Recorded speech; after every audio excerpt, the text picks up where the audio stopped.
그러니까 2023년하고 2024년 초까지도 굉장히 거래량도 없으면서 가격이 많이 빠질 거라고 저는 봐요.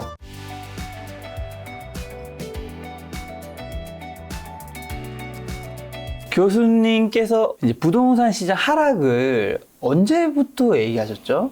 제가 작년에 부동산 트렌드 2022란 책 쓰고 나온 게 한 11월 초예요. 작년 11월. 예, 근데 이제 그 책을 쓰려면은 뭐 책 쓰셔서 아시겠습니다만은 거기서부터 이제 한 달 전에 출판 들어가고 10월 초에 맞아. 9월 달에 이제 에디팅 해야 되고 원고 마감하고. 예. 8월쯤에 이제 분석을 한 거였는데 근데 그때 저도 약간 주저주저 했었는데 그때부터 좀 데이터나 이런 트렌드를 봤을 때 좀 안 좋을 것 같다는 생각이 좀 들어서 11월 달에 작년 11월 달부터는 그 얘기를 좀 했죠. 위험하다는 상황에 대해서. 교수님께서 부동산 트렌드 2022에서 이제 하락에 대한 얘기를 하셨고 그 책을 보신 분들은 사실 아마 큰 도움 받으셨을 것 같은데 요번에 그래서 부동산 트렌드 2023 요거 책 내셨을 때 굉장히 좀 많은 분들이 더 신뢰감을 좀 느낄 것 같은데 오늘 요 책 가지고 여러 가지 이야기 할 텐데 그 전에 요 책 어쨌든 내셨으면 보통 사실 제가 생각했을 때 저자는 핵심 메시지는 늘 심플한 것 같아요. 사실 이만큼이 다 이야기를 많이 하고 싶은 건 아닌데 책을 요만큼만 낼 수는 없잖아요. 그렇죠. 맞아요. 요 책이 진짜 하고 싶은 핵심 메시지는 뭘까요? 그러니까 우선은 저는 뭐 계속 말씀드리지만 부동산을 투자를 하지 말라는 사람이 아니에요. 부동산은 굉장히 좋은 투자처이기도 해서 다만 이제 우리가 리스크 관리를 잘 해야 된다. 그리고 그 차원에서 이제 그 공부를 좀 열심히 해야 된다는 거 하고 내년 마켓이 좀 위험하다. 그러니까 제 여기서의 메시지는 사실은 제가 틀릴 수도 있습니다만은 내년 전망에 대해서 여전히 위험할 것 같다는 거를 좀 공유를 하고 그렇다고 우리가 놀고 있어야 되냐 그건 아니거든요. 사실 그 관점에서 우리가 어떻게 대처를 해야 될 것인지 뭐 사실 뭐 깊게 뭐 경제학자처럼 공부하는 건 아니더라도 실질적으로 이제 우리가 나중에 투자를 하기 전에 어떤 것들을 좀 살펴보고 그 좀 봐야 되는지에 대해서 좀 공유하고 싶었어요. 여전히 위험하다. 자, 그럼 최근 부동산 시장 분위기 좀 수도권 비즈니스 때 어떻게 현재는 좀 어떻게 보시나요? 지금 벌써 11월인데. 굉장히 안 좋죠. 근데 안 좋은 걸 이제 우리가 둘로 나눠서 볼게요. 제 책에서는 한쪽 얘기는 좀 못했습니다만은 그 우선 수요와 공급을 봤을 때 수요 측면에서는 뭐 제 책에서도 이제 우리가 작년 고가 대비 올해 8월에 매도가의 그 하락폭 같은 것들을 봤을 때 굉장히 떨어지고 있거든요. 사실은요. 왜냐하면 매도호가보다 실거래가는 더 낮은 거예요. 지금 상태에서. 그 매도호가 최저가도 안 팔린다는 얘기니까.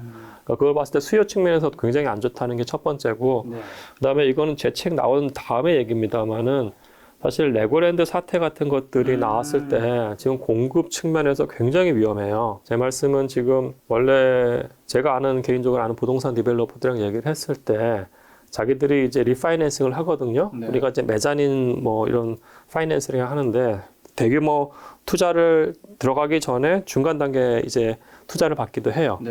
이때 이자율이 뭐 자기들은 뭐 몇 달 전만 하더라도 한 4~5% 예상을 했는데 레고 사태 전에 벌써 10% 얘기를 했어요. 레고 사태가 터진 다음에 이게 15% 이상 얘기를 하고 있어가지고 뭐 지금 약간 상황이 좋아졌어요. 약간 여전히 10%대예요. 만약 이렇다고 하면은 두 가지인데 은행권에서 부동산을 바라보는 그 시선이 굉장히 안 좋다는 거예요. 그리고 이 가격대에서는 사실 디벨로퍼들이 더 이상 집을 질 수 있는 상황이 아닌 거예요. 그러니까 수요가 굉장히 없어졌고 공급 측면에서도 마켓 상황이 완전히 급변하면서 공급도 지금 안 되는 상황 두 가지가 좀 잡혀요. 그래서 되게 위험하다고 볼 수 있을 것 같아요.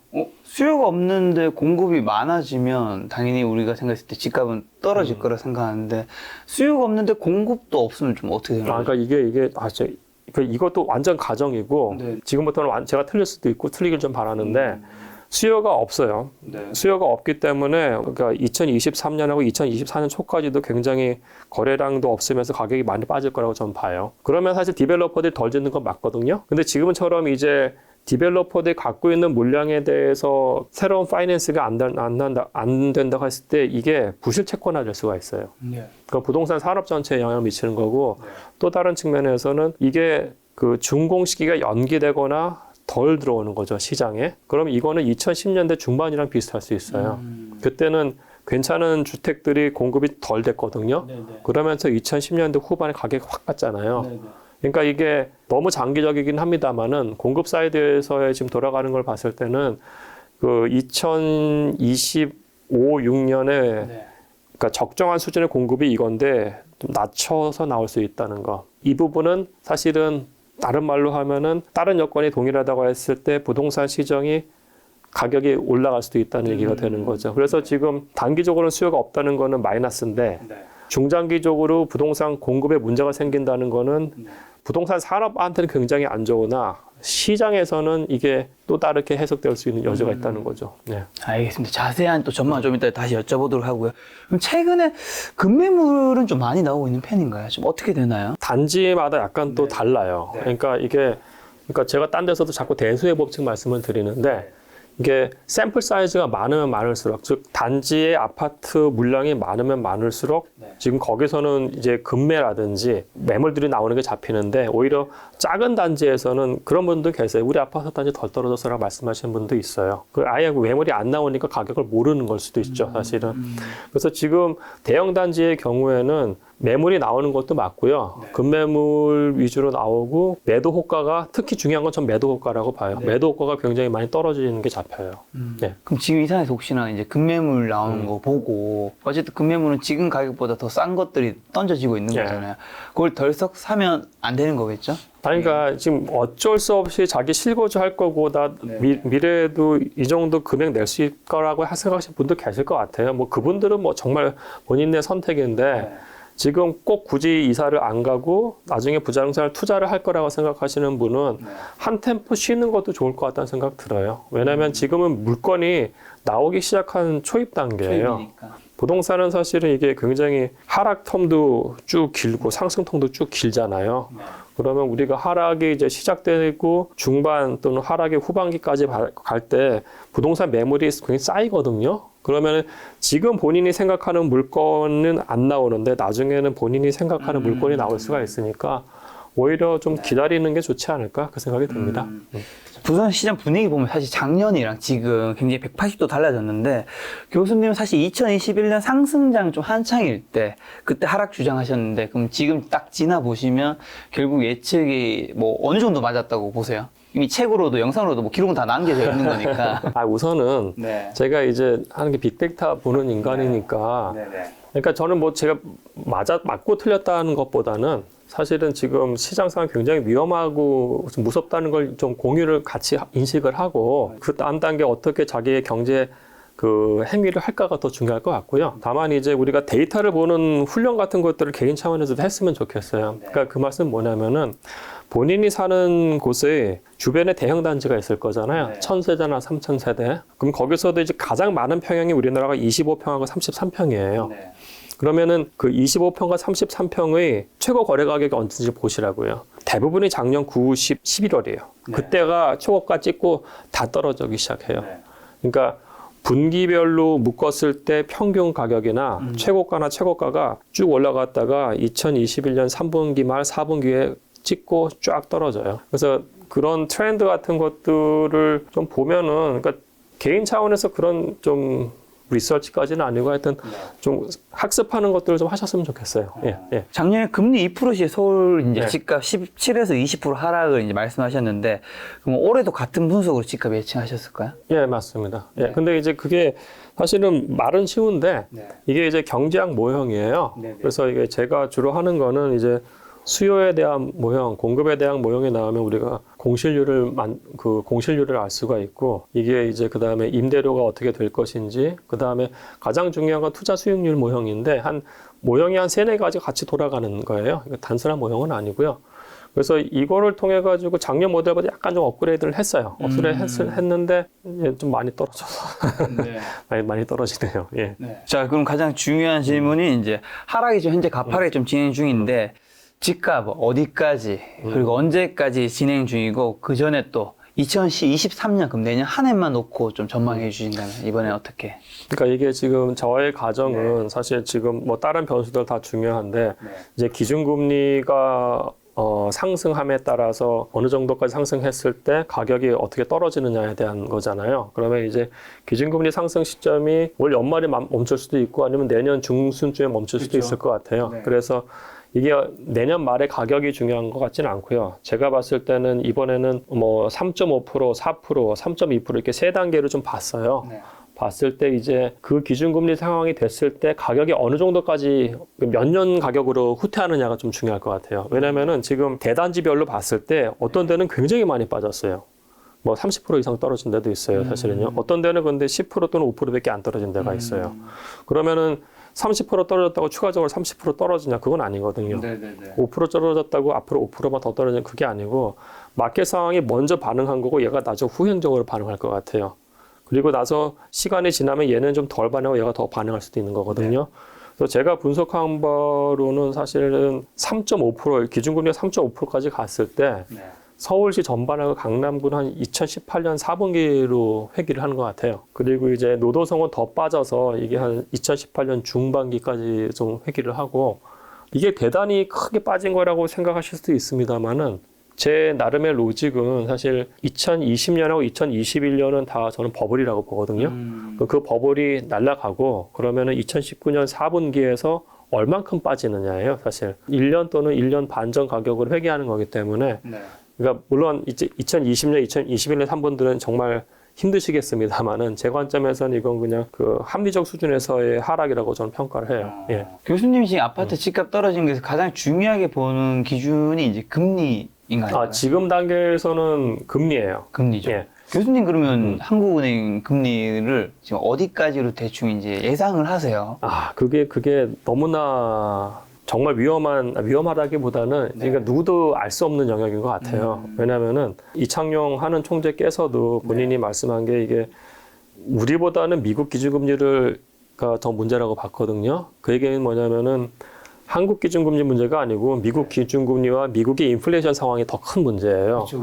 근데 지금 이게 미국의 경기가 너무 좋아가지고 이렇게까지 올렸는데 잘 안 잡히고 있어요, 지금. 그리고 올 초의 관점에서 이렇게까지 올릴지 아무도 몰랐고. 아무도 몰랐죠. 그죠? 그 다음에 지금 얘기가 나온 게 11월 2일이네요. 불과 며칠 있으면 0.75 올리고 12월 달에도 0.5 또는 0.75 올린다고 연준에서 발표를 했잖아요. 그렇죠. 그게 벌써 1.25하고 1.5예요. 그러니까. 이게 지금 뭐 엄청나게 올린 거였는데 그럼에도 불구하고 인플레이션을 못 잡는다. 그럼 더 올릴 거거든요. 예. 그래서 이게 되게 단순할 것 같지는 않아요. 다만 우리가 사실은 지금 전 세계에서 기준금리를 그렇게 올릴 수 있는 나라는 미국밖에 없어요. 근데 우리가 만약에 안 올린다고 하면 또 문제가 뭐냐면은 우리가 환율이 1,400원 뚫었잖아요. 네. 그 전까지만 해도 1,400원 떠에서 우리가 어느 정도 방어를 했는데 그 시점이 미국 기준금리하고 한국 기준금리하고 역마진 났을 때예요.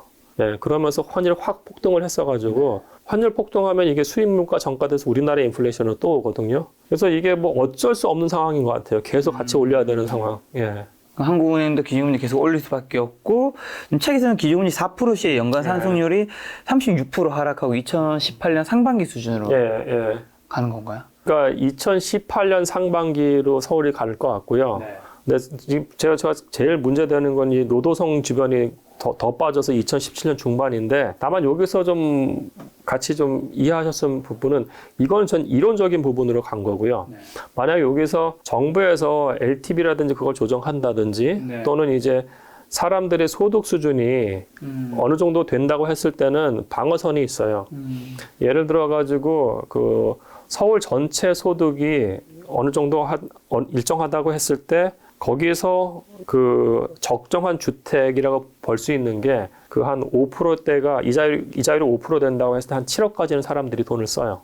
그럼 7억 선 또는 6억 선이 어떻게 보면은 저지선이에요, 사실은. 그러니까 이론적으로는 노도성 가격이 굉장히 많이 떨어질 것 같습니다만은 그게 7억 선 이하로 간다고 했을 때는 이게 저지가 되면서 이게 다시 붙을 수가 있는 거예요. 그래서 이론적인 부분하고 책에도 좀 썼습니다만은 그 소득 부분, 자기 소득과 그 이자율이 어느 정도였냐에 따라서 사람들이 생각하는 적정한 가격대의 주택이 있어요. 그럼 그때는 들어갈 수 있어요, 이분들이. 따라서 지나치게 그 제 책에서 나오는 대규모 폭락, 많은 지수 하락이나 이런 것도 중요하겠습니다만은 그 가격대가 사람들이 살 수 있는 그 아파트 가격대보다 낮다고 하면은 이게 다시 반등해서 이 가격대에 회귀할 수 있기 때문에 그 소득 수준하고 이거랑 잘 구분을 하셔야 돼요. 그러니까 반드시 저지선이라는 건 존재를 합니다. 저지선. 어쨌든 지금 하락이 이제 폭이 더 남은 건데 그러면 지금까지 말씀해주신 걸 정리해서 서울의 그 고점 대비 버블까지 포함해서 고점 대비로는 지금 몇 % 하락하는 거고 그 다음에 지금 현재 상황에서는 몇 % 정도 하락이 더 남은 거라고 보면 될까요? 서울 기준. 이게 지금 서울 전체 기준으로 해서 제가 지금 아직 인덱스를 만들지는 안 했는데요. 네. 지금 제가 만든 인덱스도 벌써 8월 거 인덱스여가지고 네. 지금 하면은 그 고점이 2021년 4분기예요. 네. 4분기여서 거기서 지금 서울시 전체적으로 봤을 때 인덱스 상에서 한 15% 정도 떨어진 걸로 나오긴 해요. 15%. 예, 그게 한 달 전이니까 지금 더 떨어졌겠죠. 네. 예. 그리고 남은 폭은 그러면 남은 폭은 사실 한 20에서 25% 정도로 봐요. 예. 20에서 25%. 그러면 교수님은 이제 한 35에서 한 40% 정도 네, 뭐 전체 그 하락 정도. 정도 네, 생각하시는 네. 거네요. 방금 전에 소득 얘기해 주셔서 집값이 그럼 오르고 떨어지는 것도 중요하지만 사실 내가 그걸 살 능력이 있느냐도 굉장히 중요한 문제일 텐데 소득 수준과 관련된 주택 매수 가이드가 있는지 그러니까 내 소득에 적절한 주택은 뭔지인데 저 요거에서 생각나는 건 이제 흔히 인터넷에서 남자들은 대부분 차를 좋아하니까 내 연봉에 적절한 차는 뭘까? 그러면서 뭐 이제 아반떼, 소나타, 뭐 BMW, 뭐 3 시리즈, 5 시리즈, 7 시리즈 이런 게 있었잖아요. 그때 제가 봤던 기억으로는 자기 연봉이 한 2분의 1? 3분의 1 정도가 이제 우리가 청년들 이제 뭐 이제 40대 이런 분들이 차를 사도 되는 뭐 그런 걸 봤던 것 같거든요. 예를 들면 연봉이 6천이면 뭐 아반떼나 소나타 정도가 적당하다. 아, 자기의 연봉이 반 정도 그쵸. 되는 차값을 쓴다 이거예요. 그렇죠. 연봉 이상을 차를 사면 안 되는 거니까. 그렇죠, 그렇죠. 그리고 연봉만큼도 아니고 연봉이 한 2분의 1, 3분의 1 정도였던 것 같아요. 그래서 보통 뭐 외제차 타려면 연봉 1억 정도는 돼야지. 이제 외제차 보통 한 5천 이상 되니까. 주택 같은 경우에는 보통 자기 1년치 소득의 한 30%까지 써요. 근데 이제 지금 서울같이 비싼 데는 40%까지 쓴다는 게 이 부동산 연구하는 사람들이 어떻게 보면 공감돼요. 네. 그러면은 지금 대략적으로 봤을 때 이 서울시 자료를 제가 약간 좀 크롤링 해가지고 약간 좀 고친 건데 이게 서울시가 4인 가족 기준으로 했을 때 연평균 소득이 1억 1천만 원이에요. 1억 1,500만 원 정확히는. 네. 그리고 강남 3구가 1억 5,500, 그 노도성이 9,900이에요. 4인 가구 기준입니다. 4인 가구 기준이니까 생각보다 높죠. 그럼 대략 그냥 한 1억이라고 치면은 지금 1억 1,500만 원인데 계산을 간단하게 하기 위해서 거기서 40%까지 쓰는 거예요. 그러면은 주택에 한 4천만 원까지 쓸 수 있는 겁니다. 네네. 근데 사실 그게 말이 될 수가 있는 게 네. 1억 소득 정도 하시면은 물론 좀 거부감 있게 들을 수도 있겠습니다만 한 300만 원 월세 낼 수 있다고 보거든요, 사실.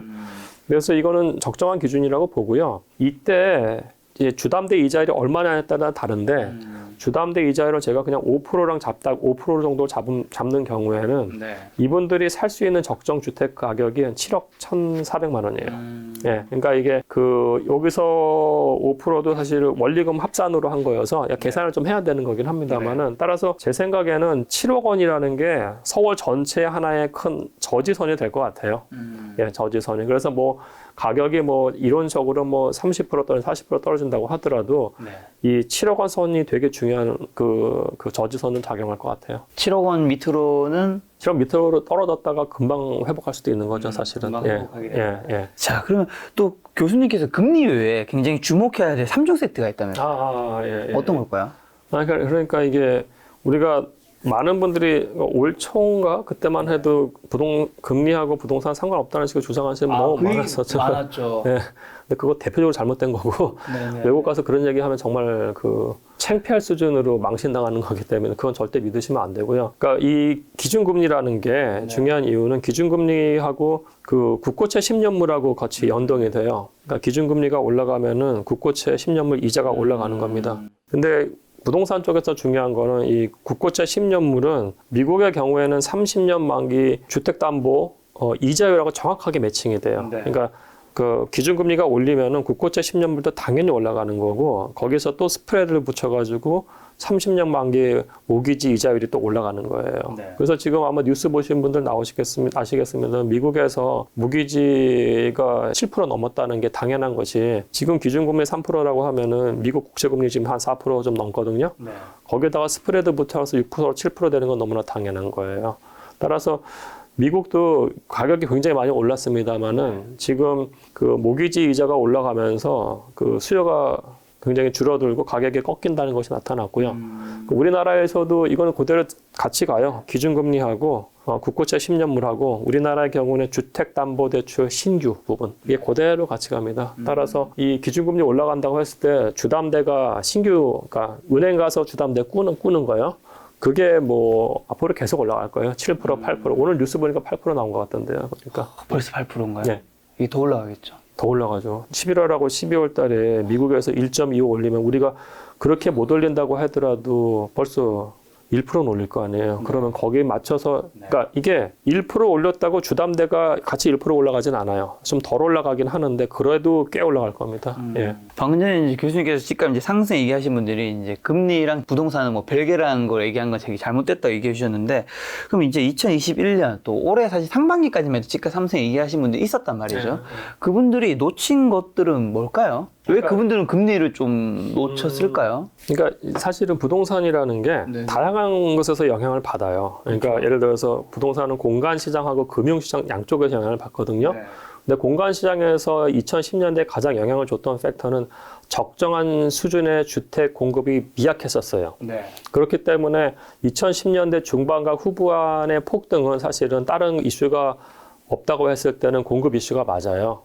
예, 그건 맞긴 그건 했다. 맞아요. 왜냐면은 이제 다만 영향력이 어떤 거에 대해서 그때는 이게 맞고요. 다만 우리가 2020년과 2021년의 그 상황을 보면은 우리가 2%대 이자가 0.5%대로 떨어진 역대 처음 경험한 0%대 이자거든요. 그럼 그때 어떤 일이 발생하냐면은 전국에 있는 모든 부동산 가격이 한 방향으로 같이 가요. 그럼 이거는 뭐냐면은 각 지역마다 공급 이슈하고 수요, 그러니까 소득 수준이 다 다를 수 있는 것인데 이게 다 필요 없고 우리나라 전반적인 하나의 팩터, 금리와 유동성이 가장 큰 영향을 미쳤다는 거예요. 그러면 지금 단계에서는 금리와 유동성이 가장 큰 영향을 미쳤다는데 이게 없어져 버린다면 다 같이 떨어지는 거죠. 그래서 제 가정이었던 것이고 제가 봤을 때는 이런 그 공급이라든지 다른 요소보다는 인플레이션을 잡기 위한 금리가 가장 큰 영향을 줬고 이게 빠져버리면 쭉 내려갈다라는 그 가정을 저는 선택을 한 거였죠. 네. 그런 것 때문에 최근에 사실 거래량이 진짜 정말 없다고 제가 들었는데, 지금의 거래 절벽 현상이 진짜 어느 정도인 거고, 제가 듣기로 2008년 금융위기 그때보다도 낮은 최악의 거래량이라고 하던데, 사실 그때보다 그렇게 심각해야 될 이유가 있는지는 약간 의문이 좀 들거든요. 왜 그런 걸까요? 사실 우선은 두 가지로 나눠서 볼게요. 네. 거래량 자체를 봤을 때 뭐 책에도 써 있습니다만은 분기별 또는 월 단위로 봤을 때 2008년 3분기가 역대 최저였거든요. 역대 최저였는데 그때보다 더 낮아요, 지금. 예, 더 낮고. 그러니까 팩트로 봤을 때는 우선은 그때보다 낮았다는 게 있고, 그리고 이제 월 단위로 봤을 때 그때는 한 2, 3개월 있다가 다시 마켓이 회복을 했어요. 근데 지금은 작년 11월부터 월 단위 트렌드를 보면 계속 거래 절벽인 상태가 계속되고 있어요. 그 말씀 뭐냐면은 이게 당시하고 지금하고 부동산에 영향을 미치는 거시 경제적인 어떤 환경 같은 것들이 전혀 달라요. 그때는 이자율이 5%였다가 2%로 낮출 수 있는 룸이 있었는데 지금은 오히려 경기가 안 좋음에도 불구하고 이자율을 계속 올려야 되는 상황이어가지고 이 거래 절벽에 둘러싼 환경 자체가 정반대여서 지금 거래 절벽은 당분간 계속될 가능성이 높아요. 예. 뭐 집값 반등이잖아요. 어쨌든 이게 누군가는 무주택자인 누군가는 집을 사야 되고 누군가는 또 갈아타기를 해야 되고 이렇게 되려면 어쨌든 거래량은 좀 풀려야 되는 거잖아요. 이 거래 절벽은 좀 언제 풀리는 거죠? 거래 절벽 풀리는 거는 사실은 수요가 붙어야 되는 거니까요. 그러니까 누군가가 수요가 붙어야지 거래가 일어나지는 거잖아요. 그렇죠. 그러니까 이게 거래량이라는 거는 사실은 전반적인 어떤 부동산 상황을 반영하는 것이고 전반적 상황이라는 걸 봤을 때 우리가 수요가 사실은 두 가지인데요. 수요라는 거는 그 사람 수, 가구의 수도 굉장히 중요합니다만은 그 가구의 소득 수준이 되게 중요해요. 그러니까 가처분 소득이 많아진다고 하면은 뭐 제가 작년에 1억 하다가 유튜브로 대박 나가지고 한 10억 번다. 그때는 그냥 뭐 하나 사는 거죠. 1억 오르건 2억 오르건 사는데 근데 지금 사람들이 가처분 소득이 느냐고요. 지금 인플레이션이 이렇게 왔는데 근로소득이 이렇게 같이 가냐? 그게 아니에요. 근로소득은 좀 덜 가잖아요. 그 얘기는 뭐냐면 가처분 소득이 줄어버렸어요. 그러니까 지금 살 돈이 과거보다 줄었어요. 그다음에 두 번째는 금리가 과거에 비해서 재작년에 0.5%인데 지금 벌써 3%고 더 오를 거예요. 그러면은 주담대나 이런 걸 봤을 때 작년보다 2배를 내고 같은 집을 사야 되는 상황인 거예요. 부담스럽죠. 그게 부담스럽기 때문에 수요가 없어서 네. 지금 수요가 없는 상황이기 때문에 거래 절벽 상황 계속 갈 가능성이 높은 거예요. 예. 거래 영역이 풀리기 쉽지 않다. 예, 예.